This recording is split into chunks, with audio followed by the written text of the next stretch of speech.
Ma mère m'a dit de donner mon fiancé à ma sœur le jour de mon mariage. Je suis resté figé, le cœur brisé. Mais seulement 15 minutes plus tard, devant 200 invités, j'ai attrapé le micro et j'ai tout révélé, laissant toute ma famille humiliée et s'effondrant sous le choc. Ma mère m'a forcé à donner mon fiancé. J'étais debout dans ma robe sur mesure de Vera Wang à 8 000 €, regardant avec une horreur absolue la femme qui m'a donné la vie. Quelques minutes avant que je ne doive remonter l'allée, ma mère m'a regardé droit dans les yeux et a prononcé les mots qui ont détruit ma vie, et finalement la sienne. Si vous voulez comprendre comment ma propre mère a pu faciliter la trahison ultime le jour de mon mariage, vous devez comprendre la dynamique de la famille Dempsey. Nous avons grandi à Westport, dans le Connecticut, une ville où les apparences étaient tout, et personne ne se souciait plus des apparences que ma mère, Brenda. J'étais l'aîné de 3 ans, ce qui, aux yeux de ma mère, signifiait que j'étais né pour être la gestionnaire, la gardienne et le bouclier pour son véritable chef-d'œuvre, Sienna. Sienna était l'enfant prodige. Avec ses cheveux blonds platine naturels, ses yeux de biche et un rire qui pouvait faire vider son portefeuille à n'importe qui, elle était le centre incontesté de notre univers. J'étais la brune, la pragmatique, l'étudiante brillante qui a financé ses propres études à l'université de Boston parce que le fonds d'études avait été entièrement épuisé par les entraîneurs de mannequinat de Sienna, les concours de beauté. Et finalement son séjour dans un centre de désintoxication de luxe à Sedona quand elle s'était compromise avec de mauvaises fréquentations. Je n'en voulais pas à Sienna. Pas au début. On s'habitue au rôle qui nous est assigné dans notre famille. J'étais le roc. J'étais celle qui allait bien. Parce que j'étais forte. Ma mère supposait que je n'avais pas besoin d'amour, de soutien ou de grâce. Puis j'ai rencontré Liam. Liam Harrison était un directeur de clientèle senior que j'ai croisé lors d'un congrès Salesforce à Chicago en 2022.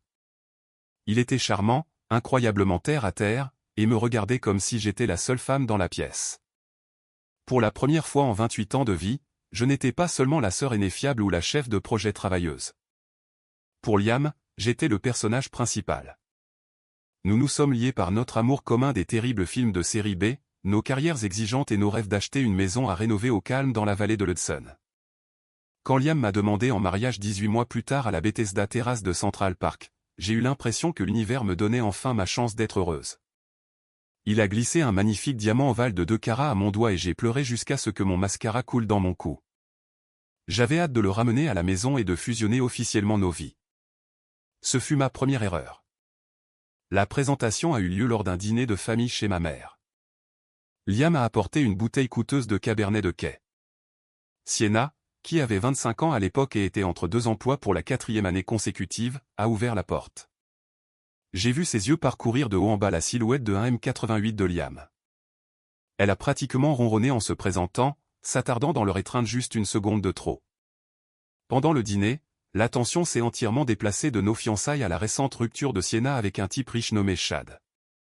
Elle a pleuré, épongeant délicatement ses yeux, et ma mère est immédiatement passée en mode surprotection pour la réconforter. « Liam, vous êtes un homme. Peut-être pourriez-vous parler à Chad ou au moins aider Sienna à déménager ses affaires de son appartement à Brooklyn le week-end prochain », a suggéré ma mère, non pas comme une question, mais comme une directive. Je suis immédiatement intervenu. « Maman, Liam travaille 60 heures par semaine. Nous avons une fête de fiançailles à organiser.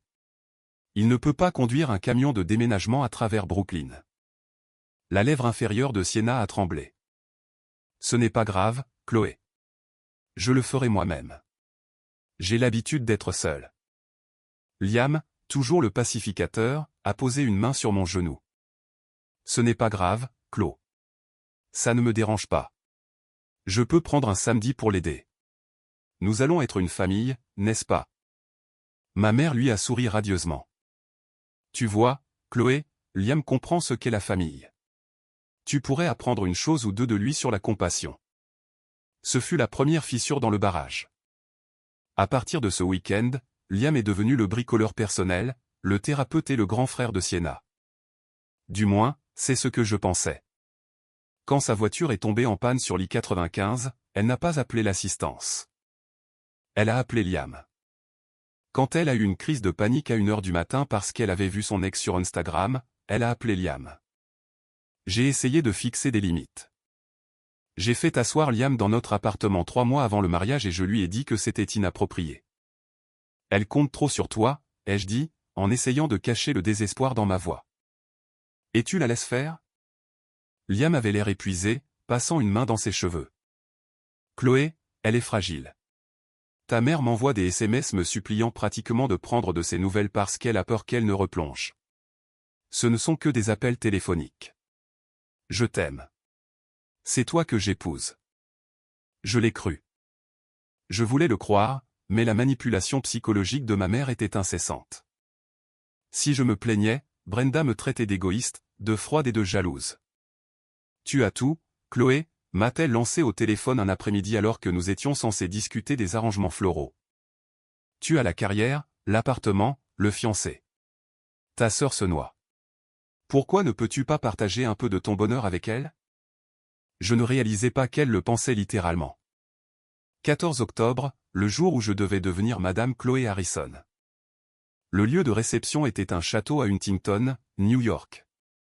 C'était un domaine tentaculaire et opulent qui m'a coûté une petite fortune, de l'argent que j'avais économisé pendant des années, tandis que ma mère n'a rien contribué car ses finances étaient absorbées par le soutien du projet entrepreneurial de Sienna, qui consistait en une entreprise de dropshipping de soins de la peau qui a échoué. La matinée fut un tourbillon de lacs, de mimosas et d'excitation nerveuse. Mon cortège nuptial était restreint. Ma meilleure amie Rachel comme demoiselle d'honneur, 2 amis d'université, et bien sûr, Sienna comme demoiselle d'honneur. Sienna portait une robe nuisette en soie couleur champagne sur mesure dont elle s'était plainte pendant des semaines parce qu'elle la rendait pâle, bien qu'elle ressemblât à une star de cinéma. À 15h15, le photographe voulait faire la première rencontre avec le marié. J'étais lassé dans ma robe Vera Wang, me sentant comme une véritable princesse. La soie lourde, les délicates manches en dentelle. C'était le seul jour de ma vie où je me sentais vraiment, indéniablement belle. Mais Liam n'était pas au grand escalier. Nous essayons de localiser le marié, a chuchoté à Rachel la coordinatrice du mariage, une femme frénétique avec un porte-bloc. Il n'est pas dans la suite du marié. Son témoin a dit qu'il était allé prendre l'air il y a 20 minutes et n'est pas revenu. Où est Sienna? Ai-je demandé, remarquant soudain que la pièce semblait un peu trop calme. Rachel a froncé les sourcils, sortant son téléphone. Elle a dit qu'elle allait aux toilettes pour retoucher son gloss. Laisse-moi aller la trouver. 10 minutes se sont écoulées. Mon estomac a commencé à se tordre en un nœud serré et nauséeux. Le quatuor à cordes classique jouait déjà dans la cour où 200 invités prenaient place. À 15h30, Rachel est revenue.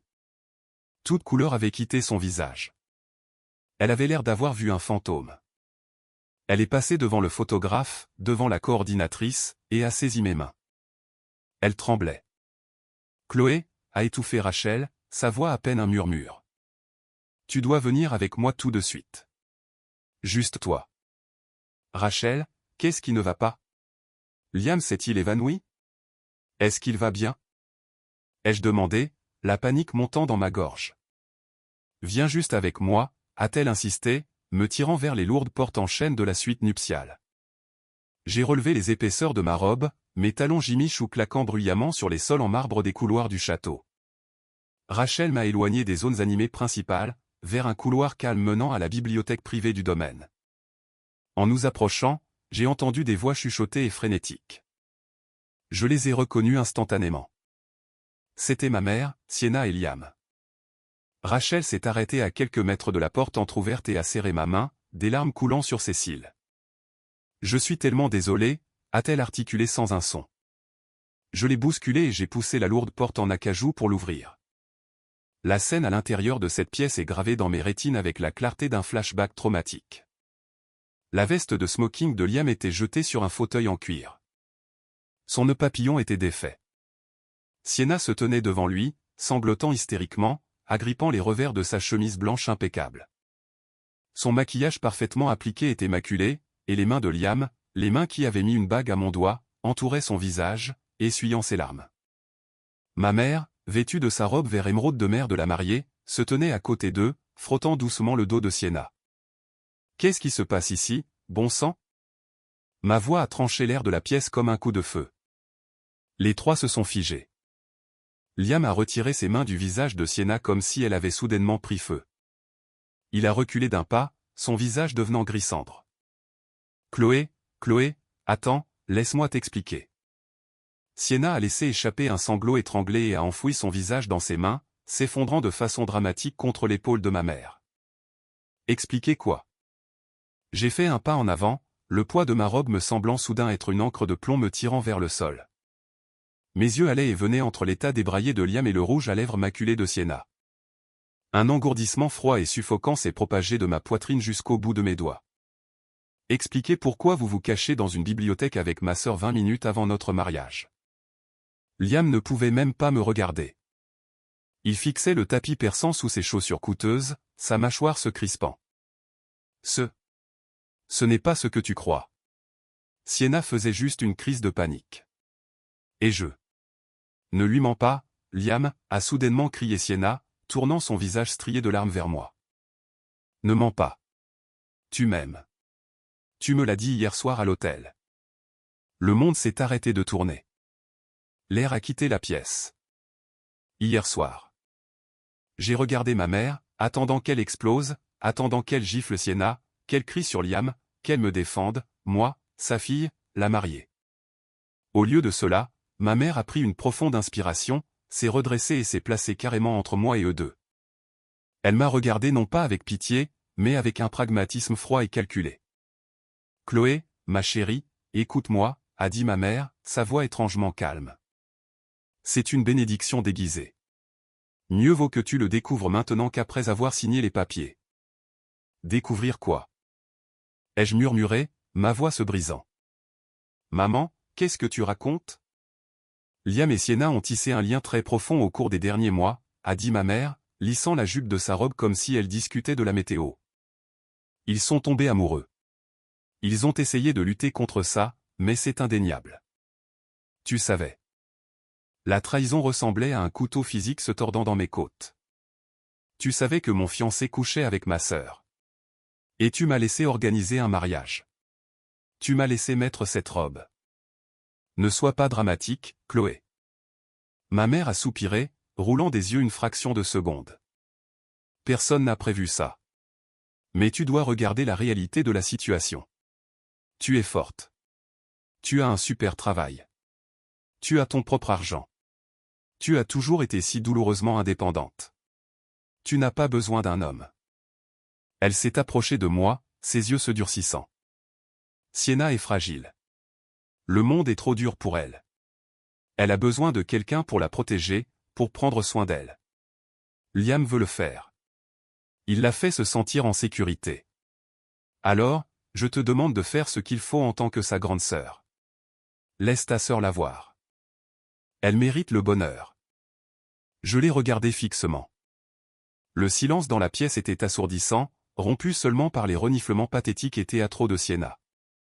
Elle mérite le bonheur, ai-je répété, ma voix baissant d'une octave, tremblant d'une rage dont je ne me savais pas capable. J'ai regardé Liam, qui évitait lâchement mon regard. Et moi, qu'est-ce que je mérite, Liam? Après 2 ans, après avoir payé pour tout ce mariage, n'étais-je qu'un tremplin pour que tu puisses te rapprocher de ma famille? Chloé, je te jure que c'est juste arrivé, a balbutié Liam, levant enfin les yeux, son regard suppliant. J'ai eu pitié d'elle au début, et puis elle était si vulnérable. J'ai dérapé. C'était une erreur, mais ça a continué. Ta mère l'a découvert la semaine dernière et a dit que nous devions annuler le mariage, mais j'avais trop peur de te le dire. Peur de moi. J'ai laissé échapper un rire sec et sans humour qui a résonné contre les hauts plafonds de la bibliothèque. Lâche. Espèce de lâche pathétique. Je n'ai pas crié. Je n'ai pas pleuré. L'audace absolue des 3 personnes en face de moi m'avait poussé au-delà du chagrin, directement vers une clarté cristalline et glaciale. Sortez, ai-je dit calmement. Chloé, s'il te plaît, a commencé Sienna. Sortez. Ai-je crié, le son s'arrachant de ma gorge avec une telle férocité que Liam a sursauté violemment. Vous 3, prenez vos affaires, montez dans vos voitures et quittez cette propriété avant que j'appelle la police et que je vous fasse expulser physiquement pour violation de propriété. Ma mère s'est hérissée, sa façade maternelle tombant instantanément. Tu fais une scène énorme, Chloé. Les invités sont là-bas. Qu'est-ce que tu vas leur dire? J'ai levé la main, j'ai détaché le délicat voile de dentelle de mes cheveux et je l'ai laissé tomber sur le sol entre nous. Je vais leur dire la vérité exacte, mère, ai-je dit, ma voix dégoulinant de venin. Je vais leur dire que ma sœur est une briseuse de ménage, que mon fiancé est un lâche infidèle et que ma mère est l'architecte de tout cela. Maintenant, sortez de ma vue avant que je ne vous y oblige. La marche de la bibliothèque à la grande cour du château ressemblait à une marche funèbre. Mon cœur battait un rythme frénétique contre mes côtes, mais mon esprit était étrangement calme. J'avais laissé le voile sur le sol. Je n'ai pas pris la peine de refaire mon maquillage. Quand je suis sorti sur la terrasse, le quatuor à cordes jouait une magnifique et ample interprétation d'une pièce de Vivaldi. 200 visages se sont tournés vers moi. 200 pères Dieu s'attendant à voir une mariée radieuse prête à remonter l'allée. Au lieu de cela, ils m'ont vu seul, flanqué uniquement de Rachel, qui avait l'air prête à partir en guerre. Je n'ai pas remonté l'allée. J'ai marché droit vers le petit podium où l'officiant, un ami proche de la famille nommé Pasteur Davis, se tenait avec un sourire confus. J'ai tendu la main, j'ai doucement pris le microphone du support et j'ai regardé la mère d'invité. J'ai vu les parents de Liam au premier rang, Royal Harrison, un officier de marine à la retraite sévère, et sa femme, Hélène, qui m'avait traité comme la fille qu'elle n'avait jamais eue. J'ai vu mes tantes, mes oncles, mes colocataires d'université et les collègues de Liam. Le silence qui s'est abattu sur la cour était absolu. Même les oiseaux semblaient avoir cessé de chanter. Merci à tous d'être venus aujourd'hui. Ma voix a résonné à travers le système de sonorisation haut de gamme. Elle a légèrement tremblé sur la première syllabe, mais ensuite la glace dans mes veines a pris le dessus, et mon ton s'est raffermi. Je sais que beaucoup d'entre vous ont traversé le pays, réservé des chambres d'hôtel et pris du temps sur vos vies bien remplies pour célébrer l'union de Chloé Dempsey et Liam Harrison. J'ai pris une profonde inspiration. L'air vif d'octobre me piquait les poumons. Malheureusement, il n'y aura pas de mariage aujourd'hui. Il y a environ 15 minutes, je suis entré dans la bibliothèque du domaine et j'ai trouvé mon fiancé dans une étreinte très compromettante et profondément intime avec ma sœur cadette, Sienna. Un hoquet de stupeur collectif a traversé la foule. Les mains d'Hélène Harrison se sont portées à sa bouche. Royal s'est levé si vite que sa chaise pliante en bois a basculé en arrière sur l'herbe. Pour aggraver les choses, ai-je continué, mon regard trouvant l'endroit exact où ma mère et ma sœur étaient censées être assises. Ma mère, Brenda, était pleinement consciente de leur liaison qui durait depuis des mois. En fait, elle vient de se tenir dans cette bibliothèque et m'a demandé de céder mon fiancé à ma sœur parce que Sienna, et je cite, mérite le bonheur. Les murmures ont éclaté en un bourdonnement chaotique. Je pouvais voir le choc se transformer en indignation sur les visages de mes amis et de la famille de Liam. Je refuse d'être un dommage collatéral de la toxicité de ma propre famille, ai-je dit, ma voix s'élevant au-dessus du bruit, sonnant avec une finalité absolue. Et je refuse d'épouser un lâche. Le bar est ouvert. Le traiteur est entièrement payé. S'il vous plaît, restez, mangez et buvez, mais je ne me joindrai pas à vous. Liam, Sienna et Brenda ont déjà été priés de quitter les lieux. Merci, et je suis profondément désolé. J'ai rendu le microphone au pasteur Davis, dont la mâchoire reposait pratiquement sur son col. Je me suis retourné et je suis rentré dans le château. Les retombées ont été catastrophiques et immédiates. Le temps que je me change de ma robe Vera Wang pour un pantalon de survêtement dans la suite nuptiale, mon téléphone était une brique radioactive de SMS et d'appels manqués. Je n'ai répondu à aucun. Rachel m'a ramené à l'appartement que je partageais avec Liam à Manhattan. Pendant qu'elle commandait de la nourriture thaïlandaise et ouvrait une bouteille de tequila, j'ai méthodiquement emballé chaque objet appartenant à Liam dans des sacs poubelles ultra résistants. Je n'ai rien plié. J'ai juste fourré ses costumes sur mesure, ses montres chères et ses clubs de golf dans du plastique noir et je les ai traînés dans le couloir devant notre porte. À 21h, on a frappé frénétiquement. C'était Liam. Il avait l'air complètement anéanti, les cheveux en désordre, les yeux injectés de sang. Il avait manifestement pleuré. « Chloé, s'il te plaît, ouvre la porte », a-t-il supplié, sa voix étouffée par le bois. Mon père m'a renié. Il m'a dit de ne jamais revenir chez eux. « Chloé, s'il te plaît. » C'était une erreur. Sienna m'a manipulé. Ta mère m'a monté la tête. Laisse-moi t'expliquer. J'ai déverrouillé le pen dormant et j'ai ouvert la porte d'une fraction, laissant la chaîne en place. Je l'ai regardé à travers l'étroite ouverture. L'homme que j'avais aimé, l'homme avec qui j'avais construit un avenir, avait soudain l'air petit, faible et pathétique. Tes sacs sont près de l'ascenseur, ai-je dit d'un ton plat. Le bail est à mon nom. Si jamais tu me contactes à nouveau, je demanderai une ordonnance restrictive. Chloé, je t'aime, a-t-il sangloté, pressant sa main contre la porte. Non, tu ne m'aimes pas, ai-je répondu.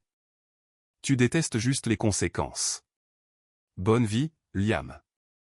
J'ai fermé la porte, je l'ai verrouillée et enfin, pour la première fois de la journée, je me suis laissé glisser le long du mur et je me suis permis de pleurer. L'univers exige un lourd tribut pour la trahison, mais il recouvre rarement la dette immédiatement. La première année, j'avais l'impression qu'il s'en sortait. J'ai coupé tout contact avec ma mère, Sienna et Liam. J'ai changé de numéro, je les ai bloqués sur toutes les plateformes de médias sociaux et j'ai demandé au portier de mon immeuble de les refouler. Je me suis entièrement plongé dans ma carrière. J'ai travaillé 80 heures par semaine, j'ai pris les comptes internationaux les plus difficiles et j'ai canalisé tout mon chagrin et ma rage dans une ambition pure et sans filtre. Par des bruits de couloir, principalement par Rachel, qui ne pouvait résister à un peu d'espionnage numérique, j'ai eu des nouvelles de leur nouvelle vie. Liam et Sienna sont restés ensemble. Ma mère, désespérée de légitimer leurs actions horribles et de sauver la face dans ces cercles sociaux riches du Connecticut, a inventé une histoire selon laquelle Liam et moi étions mutuellement malheureux et que le véritable amour avait simplement triomphé entre lui et Sienna. Elle les a même aidés à verser un acompte pour un appartement tape à accent Graveleuil à Williamsburg. De l'extérieur, il ressemblait au parfait couple Instagram. Sienna publiait des photos quotidiennes de ses lattes glacées, de ses nouveaux sacs de créateurs et de Liam la regardant avec amour à travers des tables de dîner aux chandelles. Mais une relation construite sur les cendres de la vie de quelqu'un d'autre est vouée à sentir la fumée un jour ou l'autre. Les fissures ont commencé à apparaître environ 18 mois après le non-mariage. Cela a commencé avec la carrière de Liam. Liam était un directeur de clientèle à succès, mais il n'était pas millionnaire. Quand il était avec moi, nous partagions les dépenses, vivions sobrement et épargnions de manière agressive. Sienna, cependant, ne s'était jamais vue dire non de sa vie. Elle traitait le compte en banque de Liam comme une carte noire illimitée. Elle exigeait des soins hebdomadaires au spa, des livraisons de repas biologiques et des vacances exotiques pour l'aider avec sa santé mentale.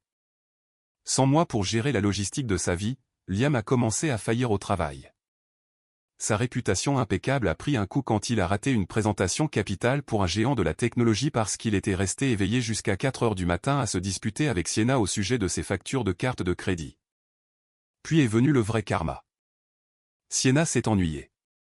Le frisson de leur relation était profondément enraciné dans le tabou de se voir en cachette derrière mon dos. Une fois qu'ils étaient au grand jour, confrontés aux hypothèques, aux factures de services publics et au stress croissant de Liam, la magie s'est évaporée. Liam n'était plus le chevalier héroïque la sauvant de sa détresse émotionnelle. Il était juste un gars épuisé lui demandant d'arrêter de dépenser autant d'argent. 2 ans après le jour où ils ont détruit mon mariage, la bombe a éclaté. Rachel est venue à ma nouvelle maison de ville à Stanford, que j'avais achetée entièrement seule après une promotion massive au poste de directrice régionale, avec 2 bouteilles de vin et un air de jubilation maniaque absolue. « Tu ne vas pas croire ça », a-t-elle dit, vibrant pratiquement d'excitation en jetant son manteau sur le canapé. « Quoi » ai-je demandé en versant le vin. Sienna a trompé Liam, a lâché Rachel, les yeux écarquillés. Et pas avec n'importe qui. Elle l'a trompé avec le propriétaire de l'immeuble où ils vivent, un promoteur immobilier de 50 ans nommé Richard. Je me suis figé, le verre de vin à mi-chemin de ma bouche. « Tu es sérieuse ?» Absolument sérieuse, a ri Rachel en sortant son téléphone. Et ce n'est pas tout. Liam l'a découvert parce qu'il est rentré plus tôt d'un voyage d'affaires et les a surpris dans leur salon. Il a complètement perdu la tête, a brisé un vase, et les voisins ont appelé la police. Sienna a demandé une ordonnance restrictive contre Liam, affirmant qu'il était instable et verbalement abusif. Ma mâchoire est tombée. Sienna avait utilisé exactement la même tactique sur lui que sur tout le monde. Jouer la victime, dépeindre l'homme comme le méchant, et courir vers le portefeuille ouvert le plus proche. Attends, ai-je dit, en assimilant l'ampleur du désastre. Et le travail de Liam? Et l'appartement? Il est fauché, Chloé, a dit Rachel, sa voix baissant à un murmure satisfait. Sienna a refusé de payer sa part de l'hypothèque pendant les 6 derniers mois, et les comptes de Liam sont à sec. Son entreprise l'a mis en congé administratif après l'incident avec la police. Il n'a plus rien. Je me suis penché en arrière sur ma chaise, fixant le plafond. Je pensais que je ressentirais un triomphe vicieux et ardent, mais à la place, j'ai juste ressenti une vindicte froide et silencieuse. Liam avait échangé une femme qui serait allée à la guerre pour lui contre une fille qu'il a vendue à la seconde où son armure s'est fissurée. Mais le karma n'était pas seulement réservé à Liam. Ma mère, la grande orchestratrice de tout cela, était sur le point de faire face au jugement dernier.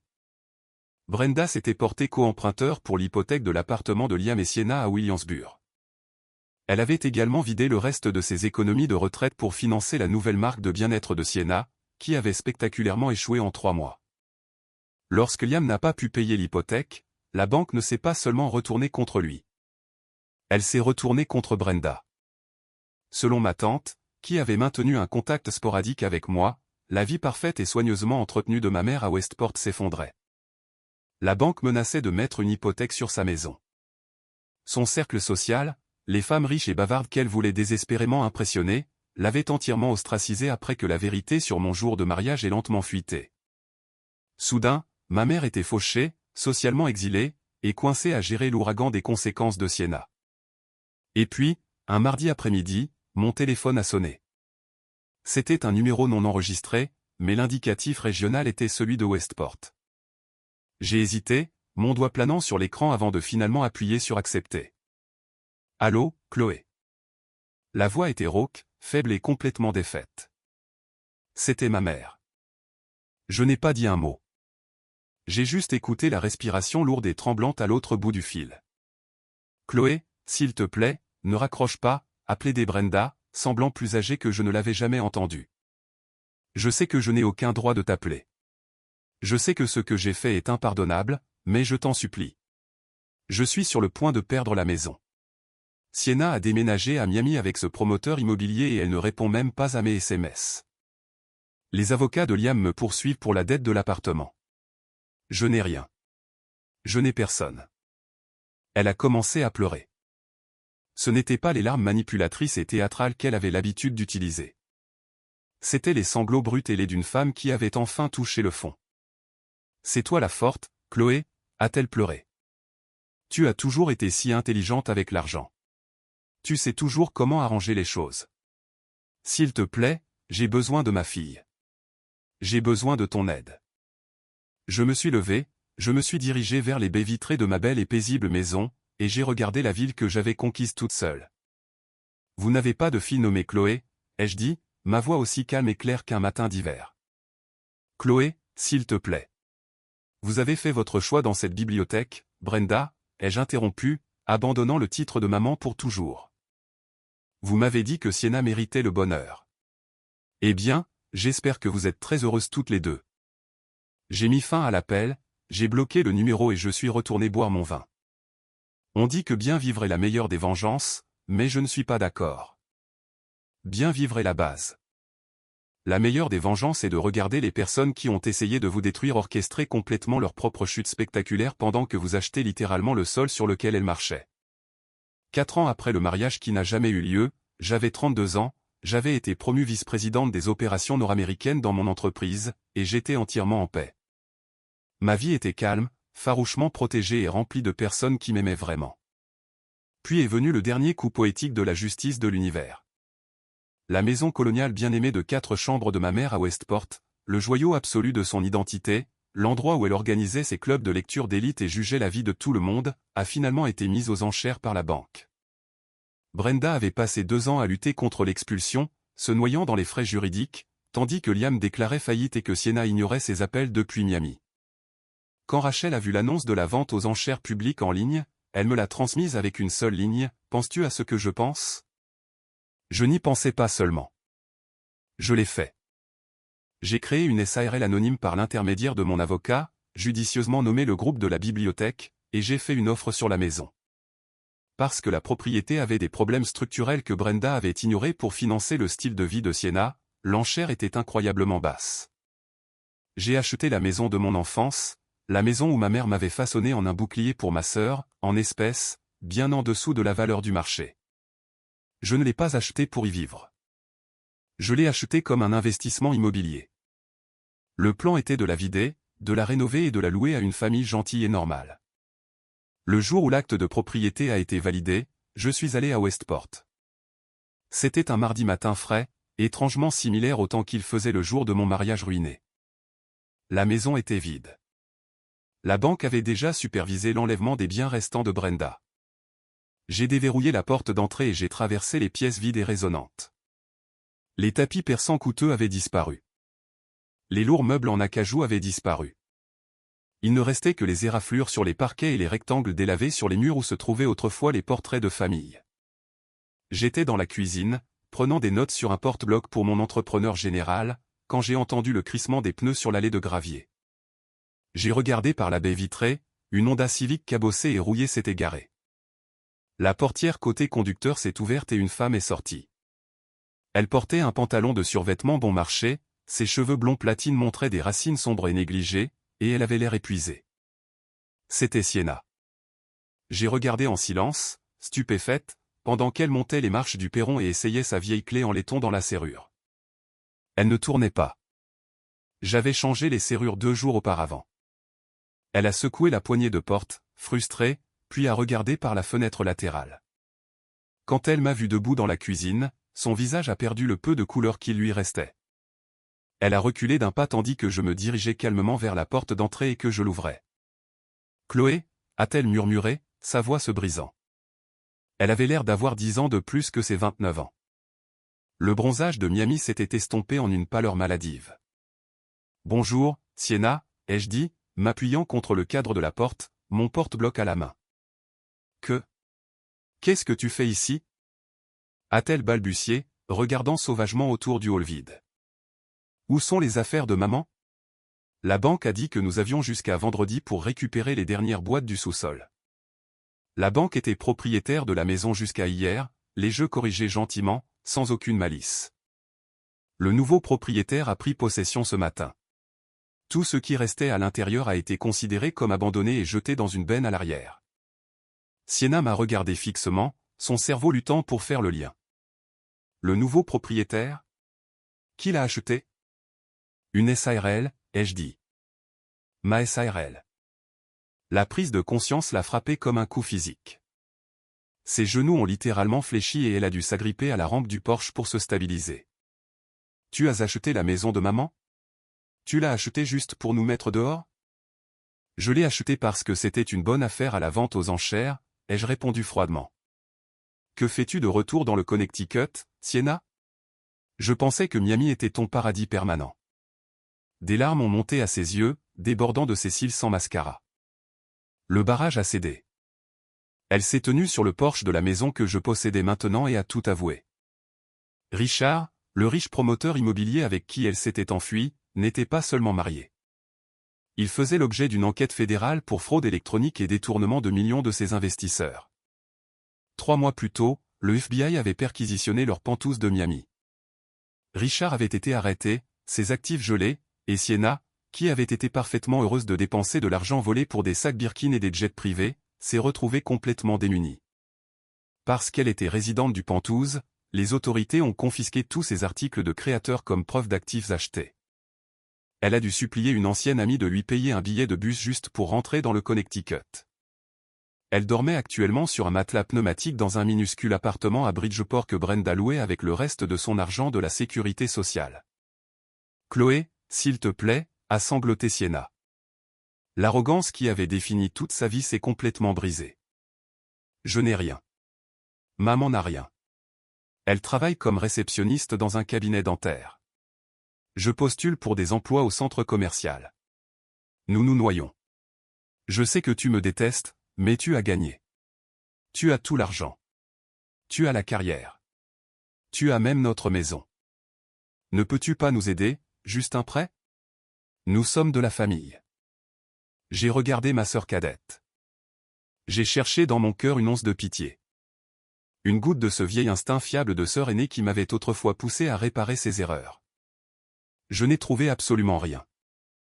Juste une indifférence creuse et résonnante. Te souviens-tu de ce que maman m'a dit le jour de mon mariage ?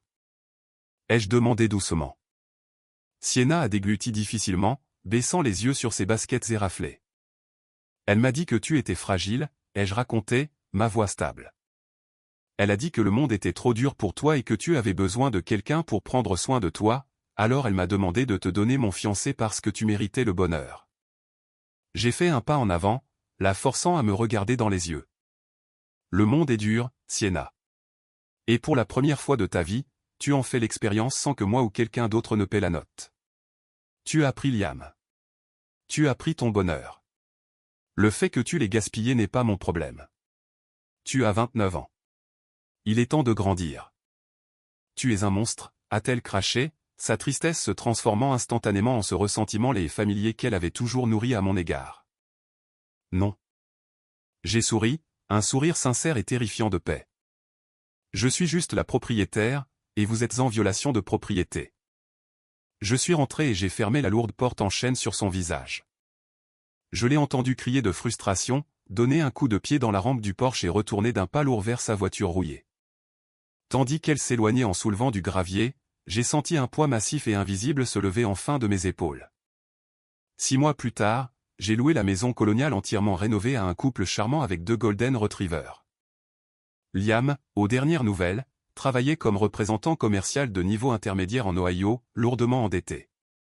Sienna et Brenda étaient toujours piégées dans un appartement d'une chambre à Bridgeport, vivant exactement la vie qu'elles avaient méritée. Je ne leur ai plus jamais parlé. Je n'en avais pas besoin. L'univers avait parfaitement équilibré la balance, et j'étais trop occupé à vivre ma belle vie sans drame pour regarder en arrière. Parfois, les pires trahisons ne sont que l'univers qui nettoie les ordures de votre vie pour faire de la place à vos véritables bénédictions. Si la revanche impitoyable de Chloé et ce drame familial insensé vous ont laissé bouche bée, vous savez quoi faire.